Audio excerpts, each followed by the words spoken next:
बच्चों एक प्रश्न है, एक समकोण त्रिभुज ABC में जिसका कोण B समकोण हो, ऐसा त्रिभुज लेना है जिसका कोण B क्या हो, समकोण हो। यदि tan A बराबर 1 तो सत्यापित कीजिए कि 2 sin A into cos A बराबर 1। हमें एक त्रिभुज बनाना है जो होगा A B C, जहाँ B क्या होगा, समकोण। हमने लिख दिया B बराबर 90 डिग्री। tan A बराबर 1 दिया हुआ है और tan का जो सूत्र होता है वह होता है लंब बटा आधार, या इसको कह सकते हैं P बटा B। ये 1 है, नीचे कुछ है नहीं, एक सिंगल अंक होता है ना, चूंकि इसको भिन्न में हमें लिखना है तो 1/1 हो गया। अब यहाँ पर आता है P का वैल्यू 1, B का वैल्यू 1। अब हमें ज्ञात करना है H का वैल्यू हो जाता है √P² B², दोनों को जोड़ना। √, P का मान 1² B का मान 1²।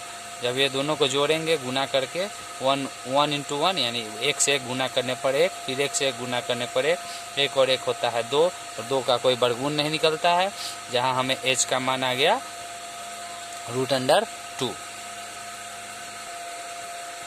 अब चूंकि यहाँ पर कोण, यदि हम कोण C लेते हैं तो ये लंब और ये आधार और ये तो कर्ण है, कोई दिक्कत है नहीं। लेकिन यहाँ पर थीटा मानना है A को, क्योंकि यहाँ tan A है और वैल्यू भी हमें ज्ञात करना है sin A और cos A का, और हमें चाहिए कर्ण। ज़रूरत सभी की होती है। यहाँ पर tan है तो tan में हमको P और B यानी लंब और आधार का ज़रूरत था। अभी हम लिखते हैं जैसे देखा जाए, यहाँ पर A का वैल्यू बोला है, A ज्ञात करने, A को हम सबसे पहले थीटा मानते हैं, तो A का जो सटा हुआ पार्ट होता है वह हो जाता है आधार या B, और जो इसके सामने वाली जो सम्मुख भुजा होती है वह हो जाता है लंब यानी P, और ये तो कर्ण है, कर्ण में तो कोई चेंजिंग आती नहीं है। अब आपके पास प्रश्न है सिद्ध क्या करना है, सिद्ध करना है 2 sin A into cos A बराबर 1।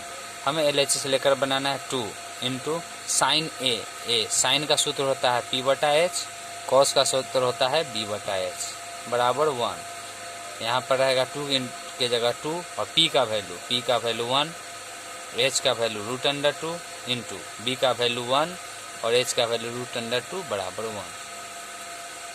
2 इंटू इस दोनों को गुना किया जाएगा, 1 इंटू 1 1, √2 से √2 गुना होता है तो √4 बराबर 1। अब यहाँ पर 2 इंटू 1 के जगह 1 और 4 का वर्गमूल आता है 2, 2 से 2 खत्म, इधर का 1 इधर और उधर का 1 इधर, 1 इंटू 1 1 बराबर 1। यहाँ पर LHS बराबर हो गया RHS के। तो यह प्रश्न आपका क्या हो गया, सिद्ध हो गया, यानी प्रूव्ड, सिद्ध हुआ। धन्यवाद।